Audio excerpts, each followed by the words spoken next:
Hello, hello! Welcome everyone! Todos os dias aqui no canal, na Bubble, às 2 horas da tarde, teremos aulas live durante todo o mês de junho. Então, para quem está acompanhando, estamos live todos os dias de segunda a sexta, ok? Já tivemos bastante aula semana passada, essa semana também. Tá tudo aqui no feed, é só entrar lá e olhar. Ontem vocês me perguntaram sobre palavras confusas. Qual é a diferença, por exemplo, de hope e wait, do e make, essas coisas.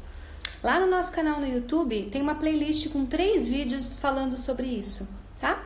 Então lá na bio você pode clicar, acessar o canal do YouTube. Eu já deixei na bio essa playlist, então já vai direto para esse tema.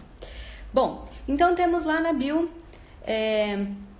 as aulas do YouTube. Temos aqui embaixo no... Nossa, tô ruim de palavras hoje. Aqui no feed, todos os vídeos da semana, de segunda a sexta temos aula. E hoje é dia de professora convidada. Hoje não vou ser eu que vou ficar aqui falando com vocês, como todos os dias. Hoje temos uma convidada muito especial, é a Carla Luksic. Espero ter falado o nome dela certo, daqui a pouquinho ela entra e ela me corrige se tiver errado. E ela eu tô com o slide aqui, eu vou ler para vocês, só para vocês entenderem um pouquinho da importância dela. Olha só, ela é mestre em Tecnologia da Inteligência e Design Digital pela PUC São Paulo, especialista em Tecnologia Educacional, Engenharia de Software, Educação do Ciclo Básico de 9 anos, graduação em Processamento de Dados, com experiência de mais de 30 anos na educação, atuando como professora de Robótica, Tecnologias Educacionais, Project-Based Learning. A Carla entrou. Oi, Carla, tudo bem? Estou te apresentando. Além disso, ela é coordenadora de diversos projetos multidisciplinares e ela trabalha com gamificação. Só para vocês entenderem um pouquinho o que isso significa. Além de tudo isso que eu já falei, a Carla trabalha com gamificação. Nesse canal aqui, que falamos de inglês, tem muito a ver com a nossa proposta. Quem é aluno da Bubble sabe, quem está acompanhando as aulas também já entendeu um pouquinho da nossa pegada aí de aula. A gente gosta de trabalhar de forma dinâmica, divertida. Oi, tudo bem? Lúdica. Isso eu tô falando para os alunos, para vocês entenderem, mas por trás disso existe todo um acompanhamento pedagógico, existem estudos, e não é assim, que legal, a Roberta vai chegar lá, jogar um jogo com a gente, falar inglês, que bacana que ela é. Não é isso. Tem toda uma proposta pedagógica por trás. Isso surgiu lá em 2013, que foi no mesmo ano que a gente abriu a Bubble. Isso é uma coisa que já vinha acontecendo com o mundo, mas a Carla vai falar muito melhor sobre isso, ela é especialista nisso, muito mais do que eu. Meu lance é inglês, tá, gente? O dela é do pedagógico. Daqui a pouquinho ela vai entrar aqui. E, enfim, originalmente essa palavra se chama gamification, que é trabalhar com games, com jogos. E aí, aportuguesado, gamificação. Além de tudo isso que eu falei, a Carla ela é uma super profissional e ela é a gestora do Classmaker Educação. Todos esses dias a gente vem falando aí que quando a gente pega um verbo e coloca ER no final desse verbo, a gente transforma aquilo em uma pessoa, né? Eu sempre falo, play, player, jogar, jogador, teach, teacher, ensinar, ensinador. Então, make é o verbo fazer, maker é o fazedor, é a pessoa que vai lá, põe a mão na massa para fazer. Então, esse projeto Classmaker é colocar o aluno como protagonista, é vocês, alunos, irem lá e colocar a mão na massa. E é o que a gente faz aqui. Pede para vocês mandarem perguntas, trabalha com música, trabalha com filme, coisas que vocês gostam. Hoje, então, a gente vai falar sobre Classmaker, sobre gamification, sobre tudo isso. A nossa super convidada aí, a super professora, a Carla Luksic, da Classmaker. Vou chamar ela aqui. Hoje, especificamente, a gente não vai falar tanto de inglês, tá? A gente vai falar sobre isso, que são técnicas de estudo, para vocês conhecerem um pouquinho da metodologia, de tudo que vem por trás, porque muita gente fala, mas eu só tô aqui jogando, ouvindo música em inglês, tá, e daí? Então é para vocês, ouvindo música não, desculpa, falei errado, jogando o jogo, e aí, como é que faz? Então ela vai explicar um pouquinho de como é que isso funciona, e amanhã nós vamos jogar em inglês, tá bom?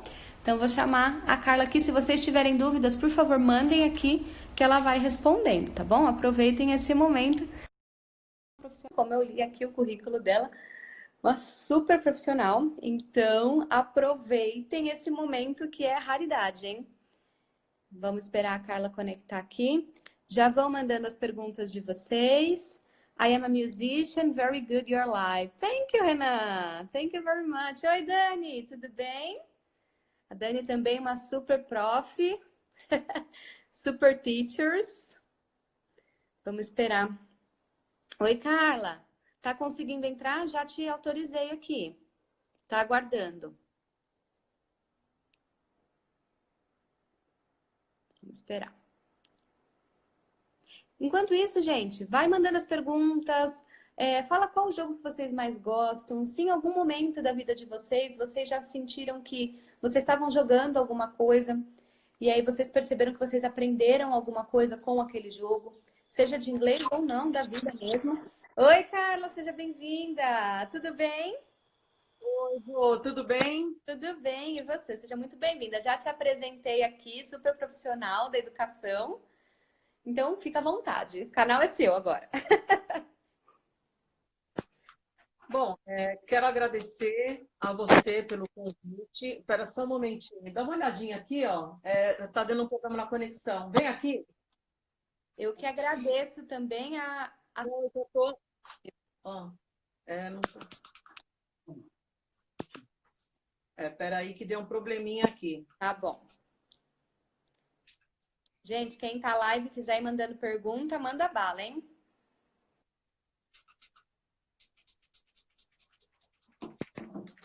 Não tá... Espera só um pouquinho.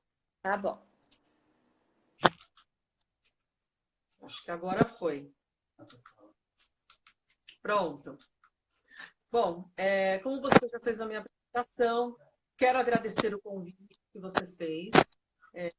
Para mim, assim, é um prazer estar falando no seu canal, do seu instituto de ensino, da sua escola, com tantos alunos, né? Esse olhar diferenciado da gente faz toda a diferença, principalmente nesse momento. Com certeza. E assim, realmente é um prazer, porque realmente eu admiro muito o seu trabalho. O trabalho é fantástico. E eu sei como é difícil a gente desenvolver conteúdos para trabalhar com educação, principalmente quando a gente fala de educação de outros idiomas. Eu trabalho com desenvolvimento, né, de conteúdos bilíngue, né, para livros da FTD Educação. Então, realmente, assim, isso aqui é infantil, né? Só do infantil. Então, realmente, a gente sabe como é difícil você procurar lidar com esses alunos, que cada vez mais são desafiantes para nós, né? A gente fala assim que é desafiante por quê? Porque hoje a gente fala sobre novas gerações. Uhum. Então, quando a gente menciona essas novas gerações, a gente sabe que dentro desse circuito educacional, que é, na verdade, um circuito, são vários processos, né, que esses alunos vão indo ao longo da vida, a gente entende que nós temos um mundo de conhecimento ilimitado, que veio com acessibilidade à informação. Isso veio de quando? A partir do momento que a gente começou a ter internet, que a gente fala sobre cybercultura, a gente fala sobre cyberletramento. Então, a gente entende que o nosso público mudou. Uhum. E quando o nosso público acabou mudando, nós precisávamos identificar quem são nossos alunos. E aí a gente chegou a falar sobre as novas gerações, né? Das novas gerações, temos aí um currículo onde a gente consegue identificá-los. E a gente sempre lembra que os primeiros conceitos, quando a gente falava lá atrás sobre gerações, eles tiveram início a partir do marketing americano no período pós-guerra. Lá para trás, né? E a gente fala, poxa, mas nós estamos em 2020, né? Como que a gente pode estar falando justamente sobre essa época e de que maneira isso ficou inserido no contexto, né? Esse período desse marketing americano, nesse período pós-guerra, ele foi criado de maneira que todas essas definições marcaram novos padrões culturais e de consumo. Por isso que ele nos remete ao marketing. Então, isso significa que lá atrás, quando a gente começa a falar quem são essas gerações, a gente vai lá para a primeira geração, que foi a do Baby Boomers, né? Isso foi mais ou menos na época entre 1945 a 1960, né? Essa é uma geração que foi nascida sob guerras, e descobertas científicas. E essa geração incorporou a palavra trabalho como nenhuma outra. Por quê? Devido aos artefatos daquele momento pós-guerra, nós tínhamos muita coisa quebrada, que os Estados Unidos sabia que nós tínhamos muita coisa aqui, por exemplo, materiais bélicos que podiam ser aproveitados. E, de alguma forma, devido àquela depressão que houve no pós-guerra, muitas pessoas perderam empregos, enfim, nós tivemos diversas situações. Então, tudo aquilo que foi produzido no período guerra precisava ser aproveitado no pós-guerra.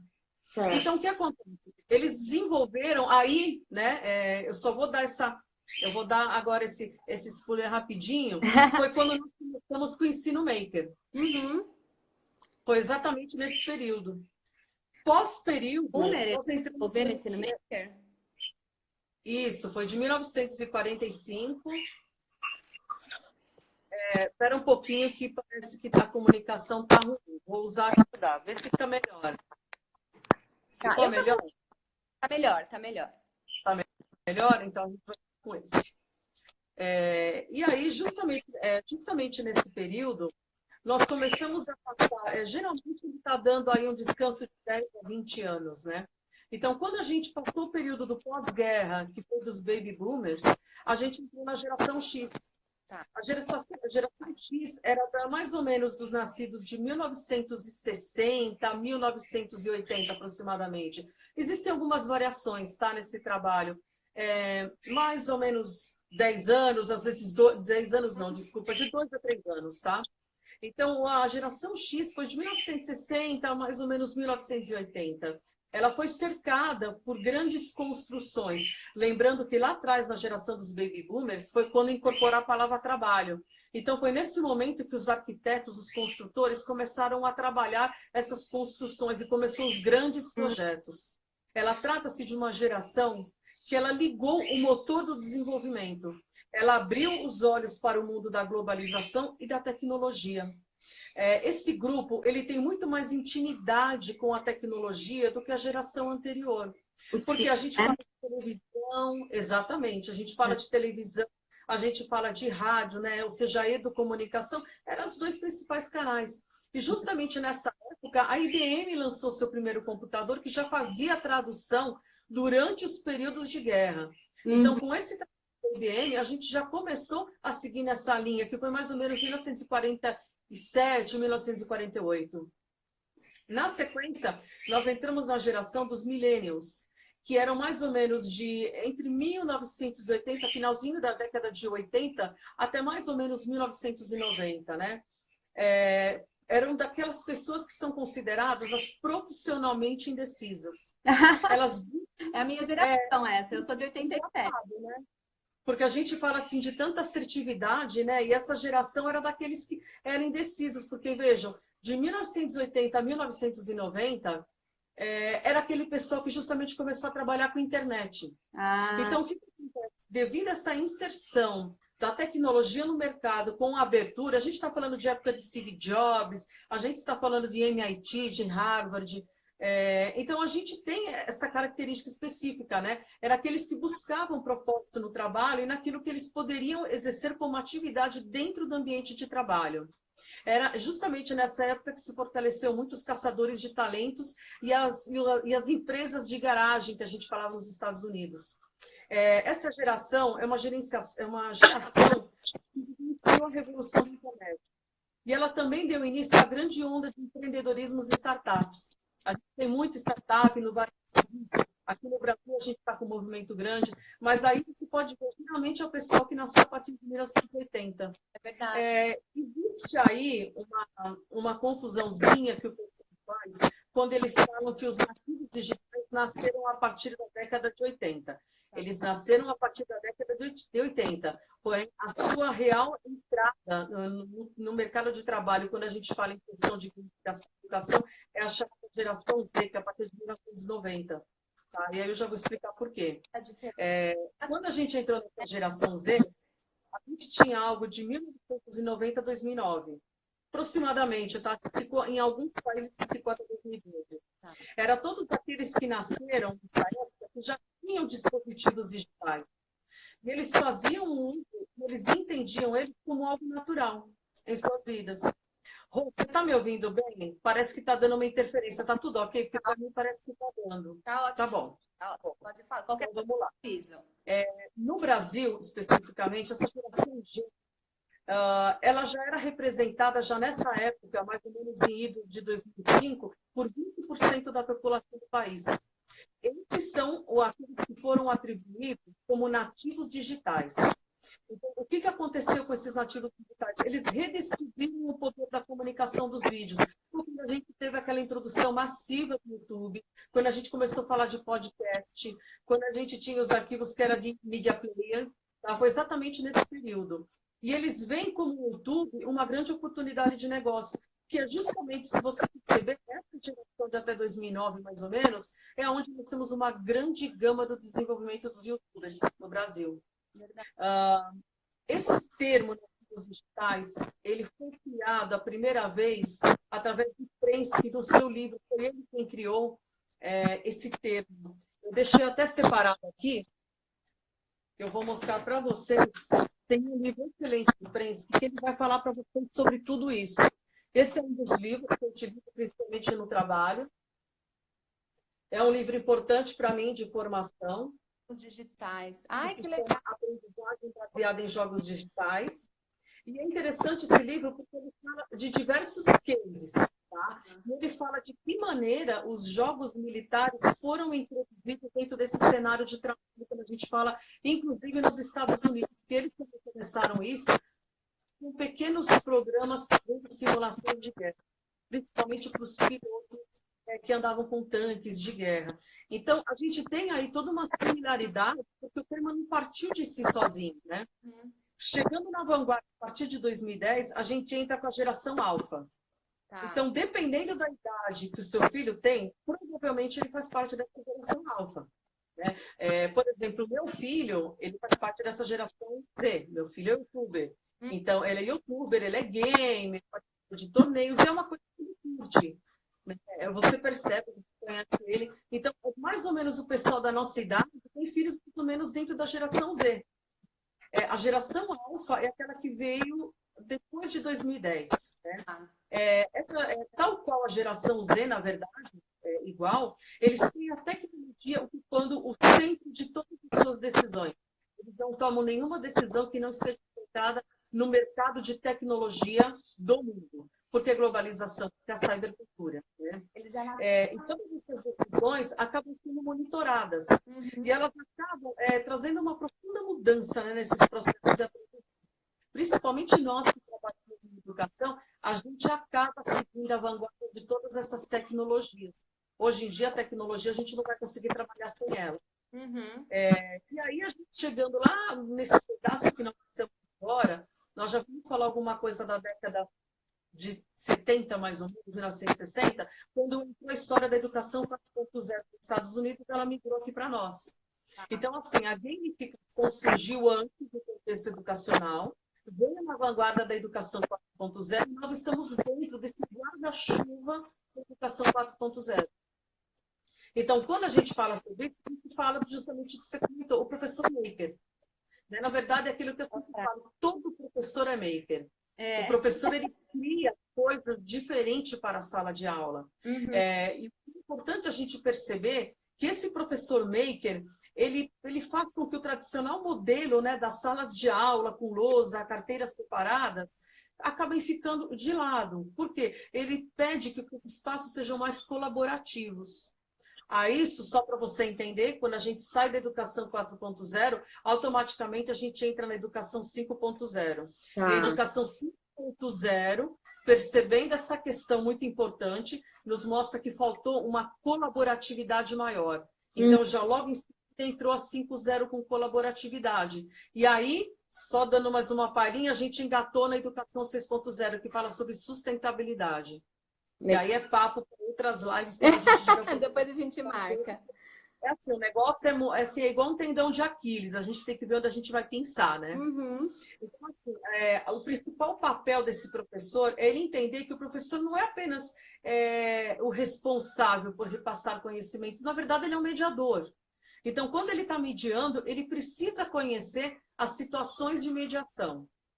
Ele tem que conhecer o conteúdo, E é importantíssimo que ele conheça as linguagens da tecnologia. Senão você não consegue engajar o seu aluno, você não consegue criar a interatividade para ele.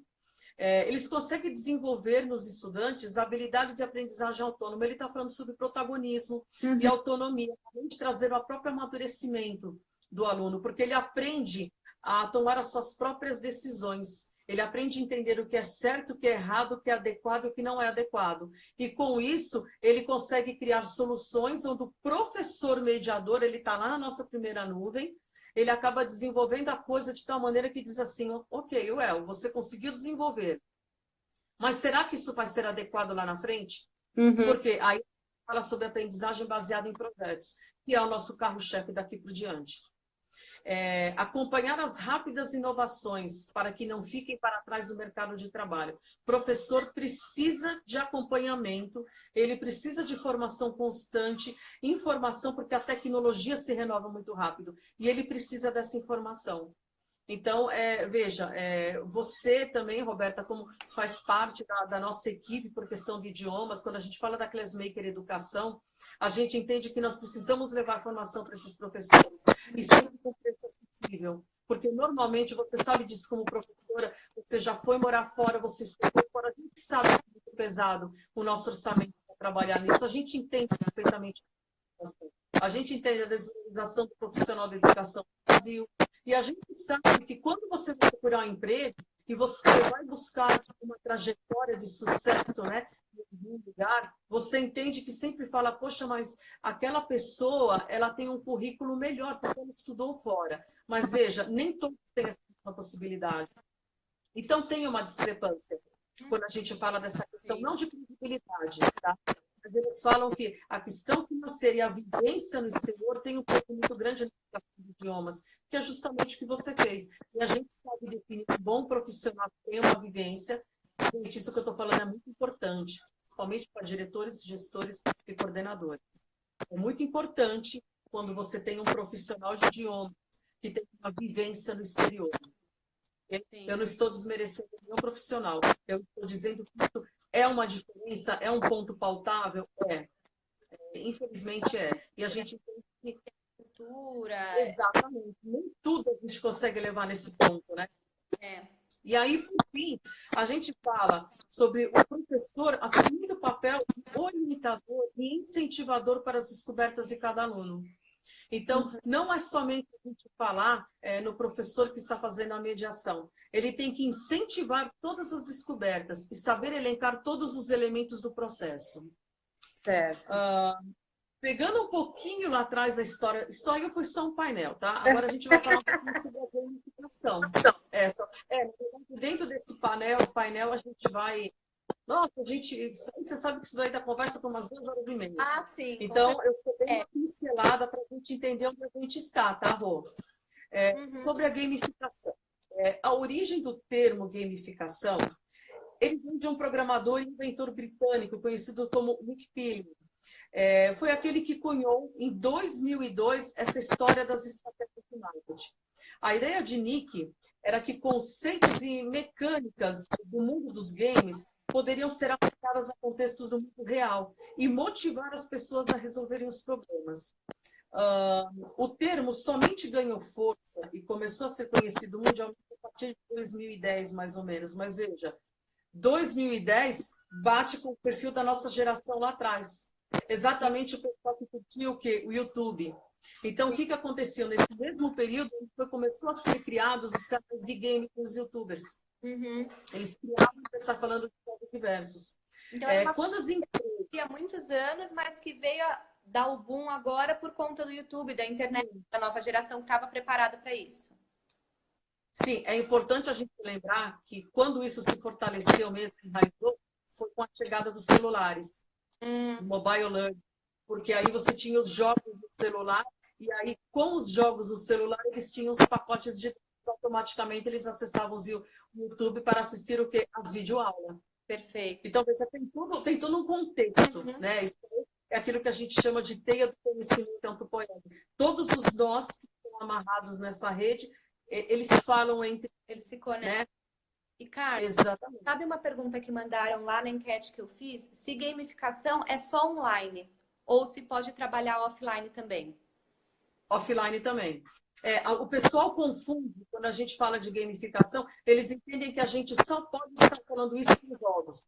Ou com vídeo, Digital. talvez, né, por causa do nome, não sei. Sim, sim, é pelo nome, né? Só que às vezes confunde um pouquinho do nome de gamificação, game, porque realmente ele te remete à ação. Bom, vamos continuar aqui, porque aqui ele me deu que estava processando, achei que tinha caído o sinal.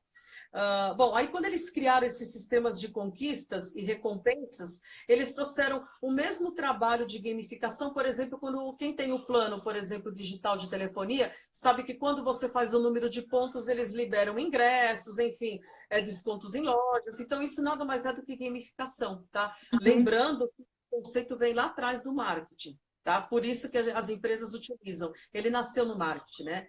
Os empresários, né? Eles acabavam enxergando um mercado extremamente promissor e que eles podem utilizar, né? Sempre utilizaram, na verdade, essas ideias dos games de forma a criar uma interação maior entre os serviços de consumidores.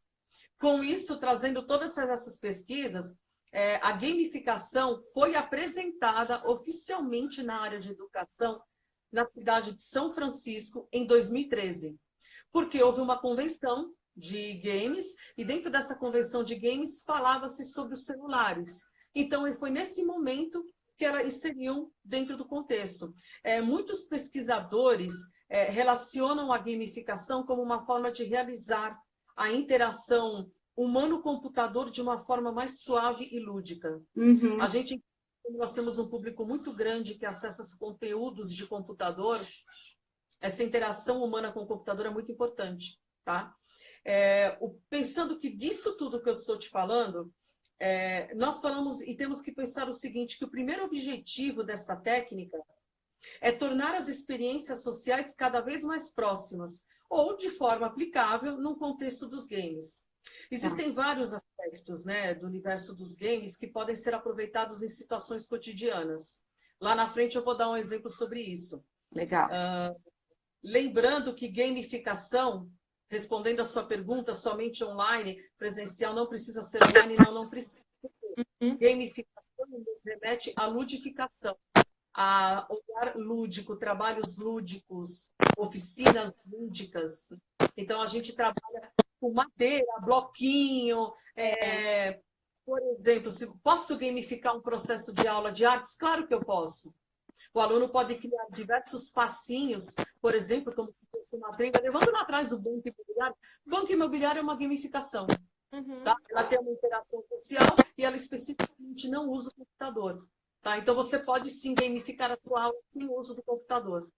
Você sabe que a minha ela era, né, diretora escolar da prefeitura, de EMEI, Educação Infantil. Então, ela sempre trabalhou na área da educação. Hoje em dia, ela é aposentada.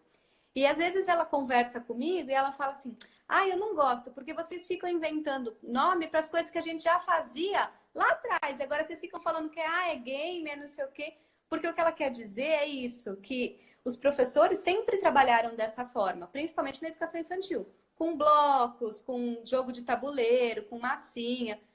Talvez não tinha a tecnologia que agora a gente tem. Então, é uma coisa que a gente agrega, né? Mas não é só isso. É verdade. Dentro desse trabalho, aí agora estou falando da gamificação, realmente do trabalho que a gente fala que é gamificar utilizando um game, por exemplo, tá? Nós temos uma perspectiva que nós chamamos de perspectiva gamística. Tá? Então, é assim, o que é a perspectiva gamística dentro de uma aula? Vou dar um exemplo. Quando completamos uma tarefa, por exemplo, isso é similar a você obter uma conquista.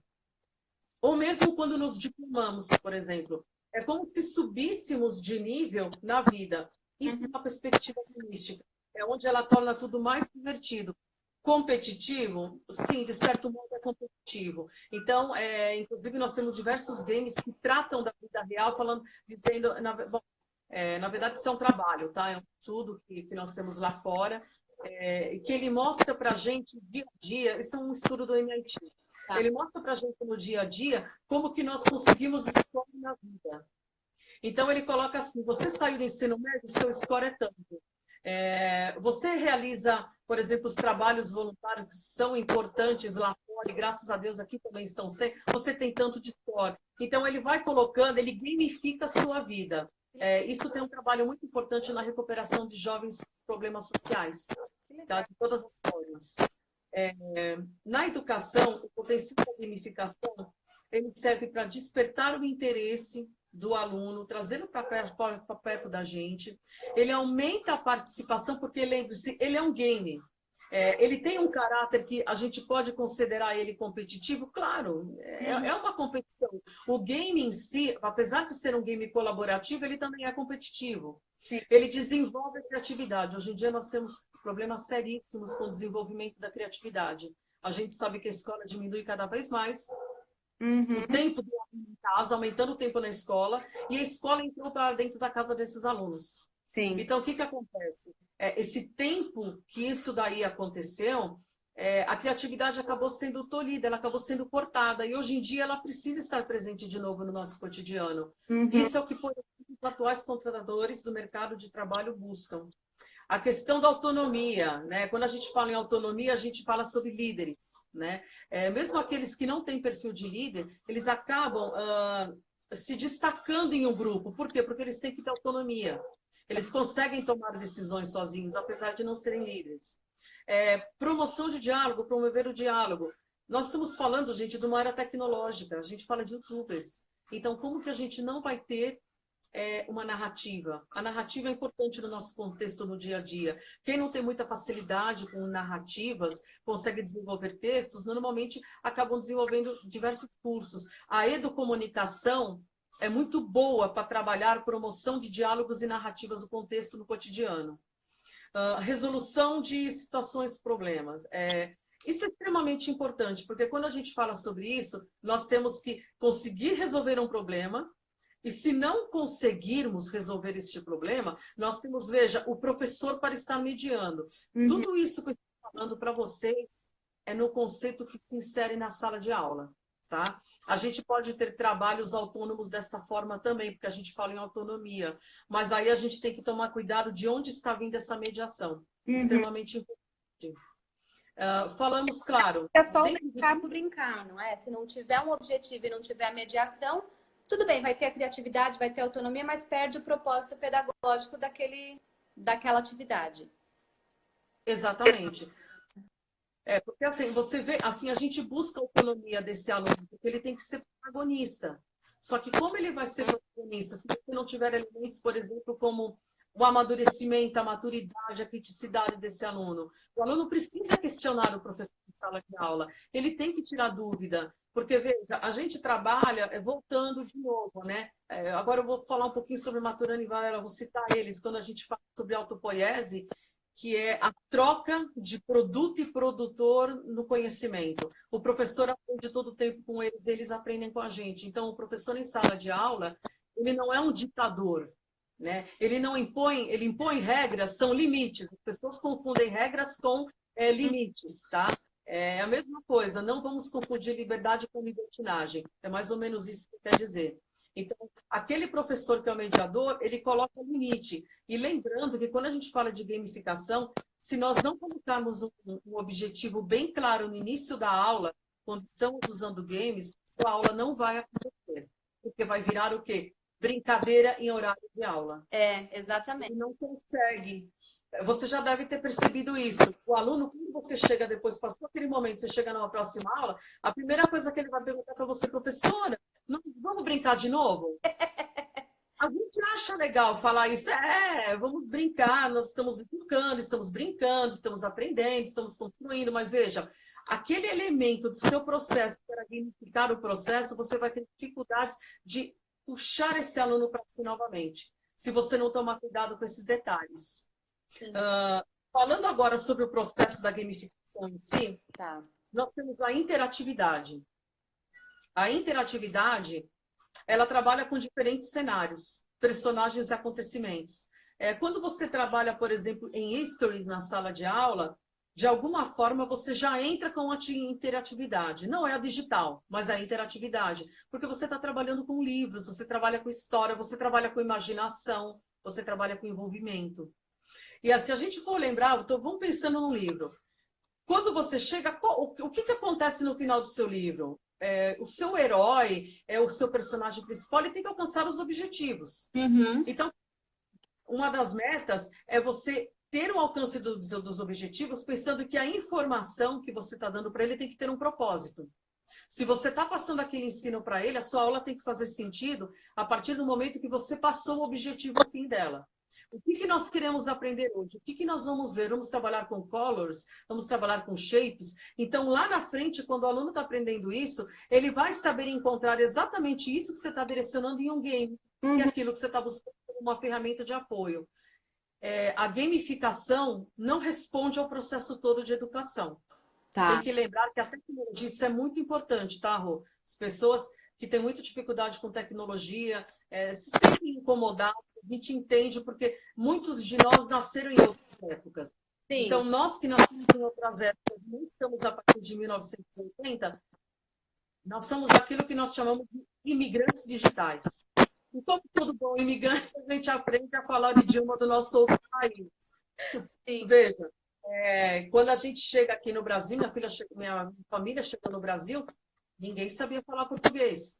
Todo mundo sabia falar português bem, outros mais ou menos, né, daquele jeito. Mas a gente era imigrante, então a gente tinha que aprender os costumes,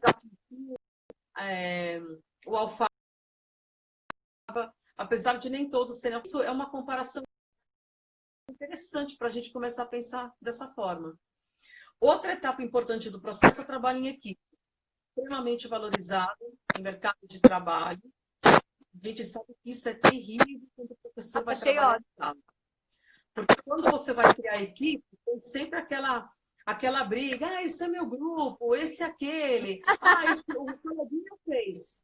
Né? A gente que é professor, a gente passa por isso. O meu colega fez, o outro não fez.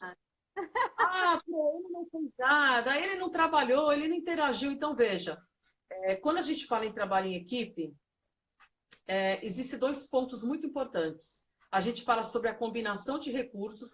Quais são os recursos que você está dando para este membro dessa equipe interagir?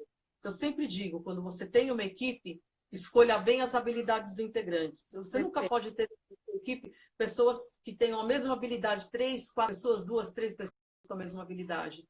Por quê? Porque o seu grupo acaba não sendo produtivo, tá? Outra questão legal. Hoje em dia, a gente fala muito sobre tecnologia e até, por exemplo, o pessoal que vive inserido nesse meio, eles chamam de tribos digitais. Então, o que são as tribos digitais? Essas tribos, elas criam linguajares, né? Elas têm um dicionário, eles têm um wiki deles, né? Então, quando a gente está conversando, para ouvir uma conversa de um youtuber, de um gamer, por exemplo, você fala, gente, do que ele está falando? É tantos termos, né, que tem muito, a maioria dos termos são todos do inglês. Sim. Então, eles acabam ajeitando, né? Olha, gamificação, gamification. Então, aí eles vão falar com você, estou entrando em call. Veja, né, quanto estrangeirismo entra no nosso wiki brasileiro. Verdade. Quanta coisa entra no nosso dicionário de português? Então, assim, a linguagem tecnológica, ela configura um universo, e é o universo da cybercultura, tá? Então, dentro desse universo, você tem que ter alunos e ferramentas que estão, de uma forma ou de outra, ligados por uma rotina de trabalho. Por quê? Lembrando, de novo, a tecnologia é uma ferramenta, mas se você não usar uma palavra, não trabalhar com o dicionário deles, pode ser que lá na frente, eles não vão se interessar fazer o uso correto da palavra que você ensinou no dicionário. Exato. Falar, eu estou fazendo uma chamada? Você vai falar, tá. Mas então, o que você está falando? Não, isso daí, a gente fala cálculo, nós vamos entrar em cálculo. Né? Então, assim, olha quanto estrangeirismo, né, a gente tem no nosso dia a dia. Você vai falar de abajur, né? De onde veio abajur? É francês, é abajur. Então, olha quanta coisa. E o mais forte, a gente aqui no Brasil, muito mais forte, é o inglês. Não adianta. Porque ele é de lá que vem todas as nossas referências, não é, Rô? Sim. É, Com certeza. É do mundo, é, né? Eu acho que assim, o inglês ele é o dominante no mundo hoje em dia por causa dos Estados Unidos, maior potência econômica. E aí todos os negócios são feitos na língua inglesa, e aí a gente acaba usando as interferências da língua no português e em qualquer outro dos business. Eu exemplo disso é quando o pessoal já entra no mercado de trabalho e aí eles têm que, por exemplo, passar uma nota fiscal de um trabalho que eles fizeram. Não é mais nota fiscal, é invoice, né? Então, quem trabalha com prestador de serviço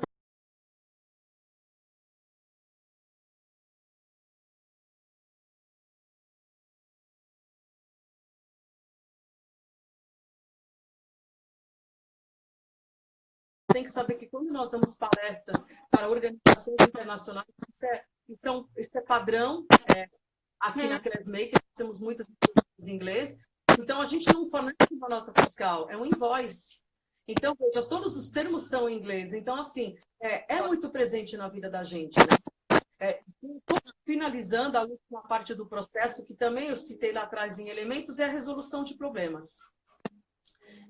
Dentro desse processo de resolução, quando a gente fala em conseguir resolver um desafio, um problema, a gente entende que esse problema precisa ser desenvolvido com um apoio muito forte da criatividade. Então, a criatividade é um elemento-chave para você resolver, encontrar uma solução de problema. Não importa que esse problema já tenha você já tem uma solução parecida. A partir do momento que você usou os elementos dessa solução que já existe e incorporou no seu cotidiano, mudando elementos desse processo, ele se torna uma inovação. Isso é um conceito muito importante que o pessoal não entende muito bem, tá? Ah, mas isso aqui já existe. Não. Quando você incorpora elementos, ele faz parte de algo maior. E ele muda, inclusive, essa visão. Nos levando ali para o BNCC com algumas referências e competências, eu citei duas, por exemplo. Por que eu achei importante citar isso aqui nesse momento? Veja, a partir do ano que vem, 2021, nós vamos ter uma disciplina extremamente importante nas escolas. Estamos começando esse ano com um movimento assim discreto, porém presencial, e na educação particular nós vamos começar a ter, fazendo parte do nosso currículo, que se chama Educação Digital. Então, quando a gente fala de educação digital, lembra das tribos que eu falei, tá? Linguagem tecnológica. Usar as redes sociais como prática pedagógica. Hoje em dia o pessoal acha, né, porque sabe usar uma rede social na prática pedagógica, mas não sabe. Tá? Nós temos que configuram conexão, interconexão, nós, rede, síncrono, assíncrono, ensino à distância. Então, tudo isso está em pauta agora, porque a pandemia nos colocou nessa situação. Então, aquilo que a gente já trabalhava de uma forma diferente, hoje a gente precisa melhorar, porque amanhã, no pós-pandemia, e na verdade agora já está acontecendo isso. A gente entende que o nosso mundo na sala de aula mudou. Então, quando a gente fala sobre isso, nós falamos sobre educação digital. E dentro desse tópico, o tópico 4, por exemplo, eu estou falando dos grandes tópicos, tá? Estou falando da comunicação, que é utilizar diferentes linguagens, a verbal, oral ou visual motora, como Libras, escrita, corporal, visual, sonora, digital, quaisquer que sejam, desde que elas tenham conhecimento das linguagens artísticas, matemática e científica. Então, isso faz com que ela consiga expressar e partilhar informações, experiências, ideias. Olha só a gamificação, partilhar informações, experiências, ideias e sentimentos de diferentes contextos. Isso nada mais é do que uma gamificação. Por quê? Porque ela produz sentido, né, ao entendimento mútuo. É aquilo que você está buscando dentro do seu trabalho no processo cognitivo e no processo educacional. E aí nós temos fortemente a cultura digital. Gente, nós não temos mais como viver sem tecnologia. Então, como que você vai ter pessoas, por exemplo, dentro de uma sala de aula, que não sabem, por exemplo, anexar um arquivo no e-mail? É uma coisa simples que a gente está falando hoje, mas a maioria dos nossos alunos não sabem. Verdade. Tá? Os nossos alunos acham que sabem e entendem muito de tecnologia porque eles interagem em um determinado grupo, eles postam fotos no Flickr, eles conseguem assistir videoaula, mas isso não é um fato. Se você perguntar coisas do nosso contexto, do dia a dia, e que eles vão ter que trabalhar lá na frente, tá? Produzir, compartilhar um slide share, é coisa que eles não conseguem. E eles estão fadados a fracassarem profissionalmente. E isso começa desde cedo. Não é mesmo, Rô? Com certeza. Eu vejo aluno que, com essa mudança que teve da gente ter que passar as aulas para o digital, aluno que não sabia usar o mouse. Não sabem. Então, era um desafio maior ainda, porque aquela história, olhar o dia inteiro com o celular, mas não conseguem fazer isso, né? Tem essa dificuldade maior, a gente percebe que realmente isso acontece. Tudo isso acaba nos levando. Acho que está dando uma sala de conexão. Nós estamos juntas, porque aqui está. Exato.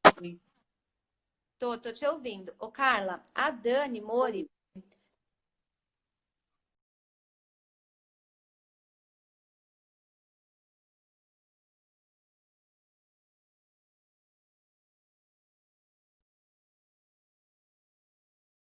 Sinal ou se é o seu.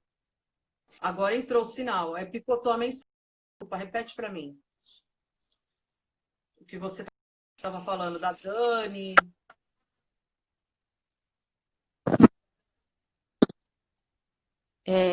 Bom, vamos lá. Ela fez uma pergunta. A pergunta é de jogos.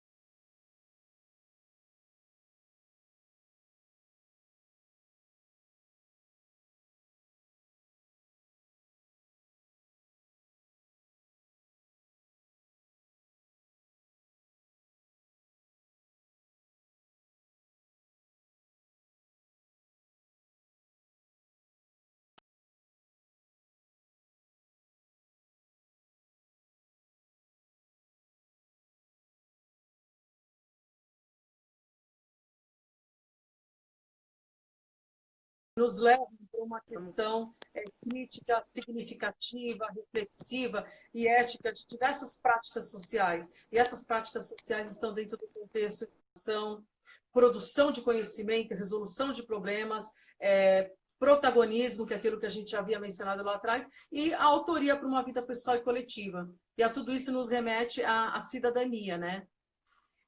Rô, você tinha passado a pergunta da Dani e não conseguiu ouvir porque o sinal cortou. Repete para mim agora. Qual era a pergunta?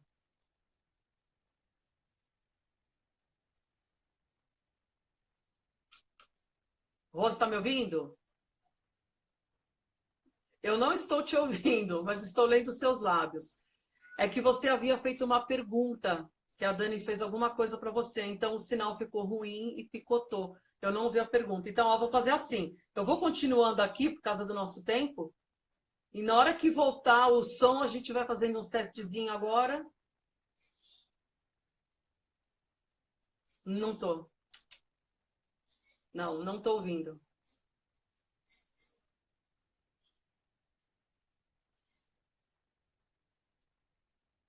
Ah, tá. Eu vi agora a pergunta dela. Ó. Quais são os tipos de jogos que podem ser considerados gamificação? Olha, é assim. Ó, eu li a pergunta dela, Rô, vou responder. Tudo bem? Posso falar da resposta? Posso responder? Eu vou responder a Dani, então, tá? Tá, a Dani falou que ela não está te escutando, Rô. Dani, tá dando para você me ouvir? Tá, eu vou responder sua pergunta enquanto a Roberta tenta ver lá onde que é o problema, tá? Na verdade, aquilo que eu falei, como gamificação é um trabalho lúdico, qualquer jogo pode ser uma gamificação. Se você for falar, por exemplo, veja, qualquer jogo pode ser uma gamificação, porque ela cria aquele momento da aprendizagem colaborativa. Porém, a questão toda é se você consegue linkar aqueles elementos que a gente falou ali atrás com a sua atividade lúdica. Então, a professora, isso é muito comum de ver, tá? Eu, como já trabalhei em coordenação e gestão, isso é uma coisa comum de eu ver, tá? Os professores chegavam com uma caixinha, com diversas coisas, e jogavam no chão da sala. E os alunos iam brincar com aquilo, né? Veja, a brincadeira é muito importante para a criatividade.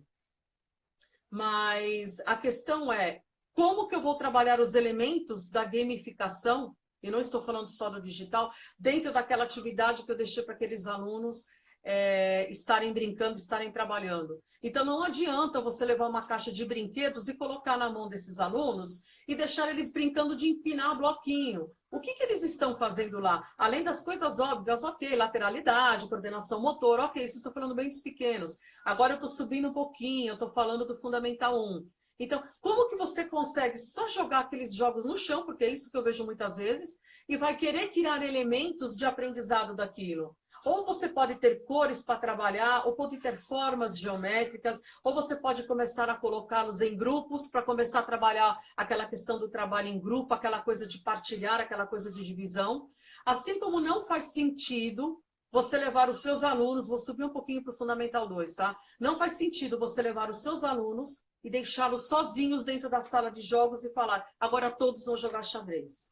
Gente, não é assim que funciona.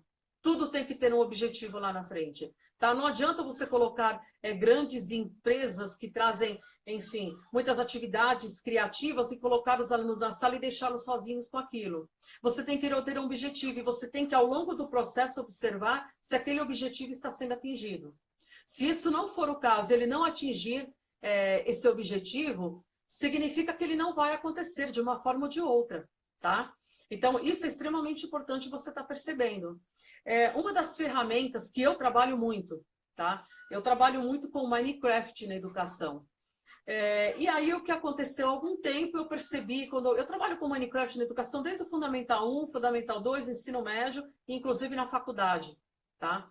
E aí você vai falar, poxa, mas como que é isso, né? O Minecraft é o jogo. Então, veja, quando eu comecei a desenvolver projetos com construção de mundos virtuais, o que os pais perguntavam era assim, tá, mas o que meu filho está aprendendo? Meu filho está vindo na escola para jogar Minecraft, de Minecraft ele joga aqui em casa. Ele chega da escola, ele mal come, mal toma banho e já fala assim, não, vou jogar Minecraft. Veja, quando o seu filho está jogando Minecraft, ele está aprendendo.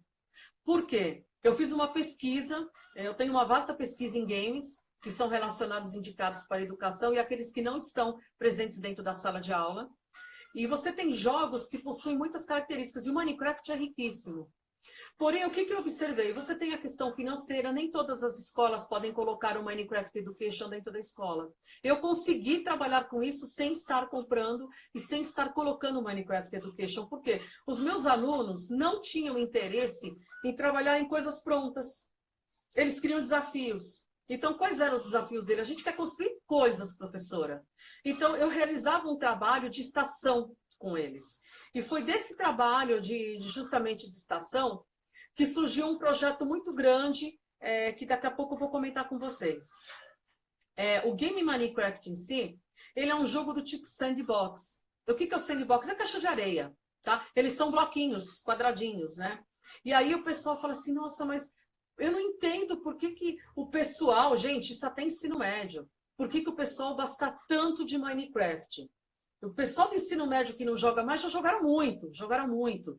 E por que a gente fala, puxa, mas Minecraft eu estou fazendo um sol quadrado? Como assim eu estou fazendo com sol quadrado? Eu estou trabalhando com ângulo, são vários blocos empilhados. Isso eu vou responder para vocês já já. Outra questão do Minecraft é que as limitações são mínimas. Você tem muita liberdade dentro do jogo. Você tem uma possibilidade de modificação completa dos mapas. Então é algo que é difícil de aprender? Não é.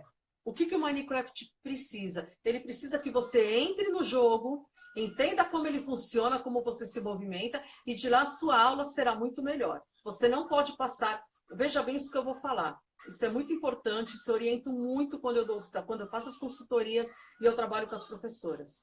Vocês não podem passar um game para o seu aluno usar em sala de aula, vocês não podem aplicar a gamification se vocês não jogaram.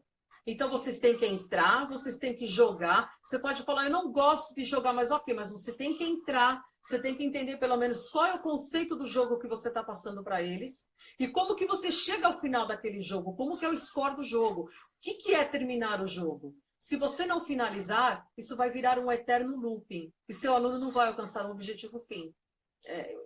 Eu acho que estou sendo clara com relação assim, a isso que eu estou falando.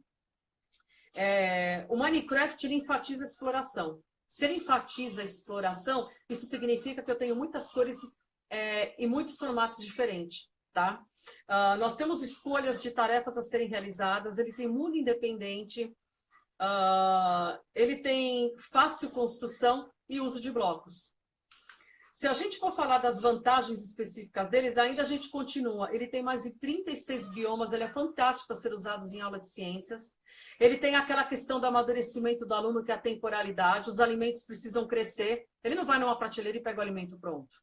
Ele tem mapas de localização geográfica, ele possui avatares. Avatares tem um estudo fantástico falando sobre a importância dos avatares desde a década de 80. Nós temos várias ferramentas e vários blocos. E dentro desse trabalho, você consegue criar planos de aula. E veja, você tem a opção em português e inglês. Então, quando você está trabalhando em inglês, você pode trabalhar com tudo aquilo que interage dentro do cenário do Minecraft, trabalhando idiomas. Sabe por quê? Porque além dele já vir, o seu aluno constrói. Eles têm uma criatividade maravilhosa e o Minecraft engaja muito com relação a isso. Então, lógico, ele tem que ter sempre o quê? As orientações gerais. Aquilo precisa acontecer de uma forma que o seu aluno consiga entender o que você está fazendo. Então, quando você vai falar sobre como que é uma expectativa do desempenho desse aluno dentro do que você passou de um game, veja, você tem que buscar as evidências de aprendizagem. Olha essa palavra que eu estou falando. Evidências de aprendizagem. Então, aonde que está uma evidência de aprendizagem com gamificação? Capturas de tela. Se os alunos têm letramento digital, está começando agora. Os screenshots. Eles têm que capturar a tela. Tá? E eles têm que mostrar efeitos do antes e depois. Começou aí os indícios das evidências. Eles têm que demonstrar momentos antes e depois do trabalho que eles fizeram. E tem que ter as narrativas. Então, dentro de tudo isso, você começa a trabalhar essas evidências. Vocês conseguem ter o quê? Trabalho com perspectivas. E quando a gente vai lá para o BNCC e a gente quer falar, bom, mas o que eu trabalhei com o Minecraft, nesses tópicos que eu citei, por exemplo, como a Rô está mostrando, a Roberta está mostrando, nós temos 3 coisas importantes: colaboração, comunicação e pensamento crítico. 3 habilidades alinhadas com o BNCC. Então, veja, tudo isso estamos falando o quê? Desde que você tenha um planejamento. Sem planejamento, você não vai conseguir fazer nada. Eu não sei como que está meu tempo. A Roberta me passou aqui uma mensagem que o nosso tempo já logo, logo vai encerrar. Então, assim, vou pedir para a Roberta depois colocar no finalzinho aí nos comentários, colocar link da Classmaker Educação. Nós temos um canal no YouTube onde eu desenvolvo diversas construções de mundo virtual voltadas à educação e vocês vão estar conseguindo ver. A Roberta está subindo aí na tela para vocês verem. Rô, sobe mais um pouquinho, por favor, esse slide azul, que você começou a entrar com ele. Esse slide que vocês estão vendo, essa foto, ele é a reconstrução virtual do Palácio da Pena, na cidade de Sintra, em Portugal. É um museu. Esse museu estava abandonado. E aí, enfim, eu fui dar uma palestra e o pessoal lá do Ministério da Educação de Portugal viu meu trabalho. E eu estava trabalhando com alunos do ensino médio. E ele chegou para mim e falou assim, olha, eu vou terminar um tour aqui no Brasil, daqui a uma semana eu estou voltando. Eu quero saber se você consegue me mostrar uma aplicação da gamificação dentro do pessoal trabalhando do ensino, eles chamam o ensino básico, lá que é o principal, que é mais ou menos nosso 8º, 9º ano aqui. Trabalhando dentro de um dos nossos polos culturais, que seria o Palácio da Pena. Então, o que aconteceu? Nós fizemos essa construção em 3 dias. Por que eu falo nós? Lembra que eu falei que o aluno é protagonista? O professor também. A gente tem que saber jogar. Então, como que aconteceu nesse trabalho? Eu jogo, todas as vezes que eu trabalho, eu entro no jogo com meus alunos. Então, esse trabalho foi desenvolvido por 5 pessoas, sendo que eu era um dos avatares, um dos consultores, um que estava lá no Minecraft minerando, trabalhando, desenvolvendo. E esse trabalho cultural todo foi feito através de estações de trabalho com pesquisa, consultas através de fotos. Trabalhamos com o Google Earth, por exemplo, que ele fornecia fotos, e a gente trabalhava com imagens de drones. Então, olha quanta coisa esses trabalhos acabaram levando para a gente de letramento digital e o envolvimento desses alunos. O próximo slide está falando sobre a reconstrução virtual do centro da cidade de Mariana, Minas Gerais, no Brasil. Esse projeto começou em 2015 e terminou em 2019.